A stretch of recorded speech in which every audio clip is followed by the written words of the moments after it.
So let's take a look at how you can create new Lightning component in Salesforce Developers Console. So what we're going to do is we are going to log into our Salesforce developer account and then click on this engine like icon. Okay. Then click on Developer Console.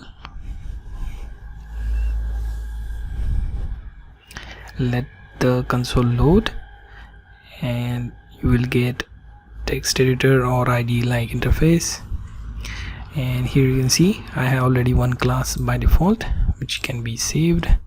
Okay, and here as you can see I have nothing right now, so I have to create a new Lightning component from file, then new, and then Lightning component. So once again, open developer console, then file, new, Lightning component.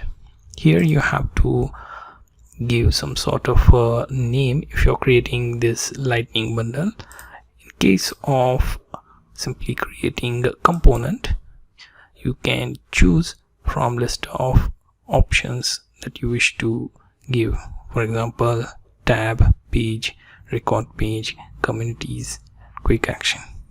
So currently I don't have anything in mind, so I will just simply type in name for this Lightning component, DVC. Submit.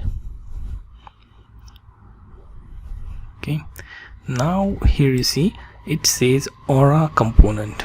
Okay, so this starting and closing tag will let you have some space for your component. So inside this tag we are going to write our code that will define the component. So dvc.cmp is the name of our component. Okay, so here what we're gonna do is we will simply add one h2 tag that says DevNami reality. Okay, and simply have it saved. Okay, so if you can see this, that means you have created your first component, or you can see first aura component in developer console.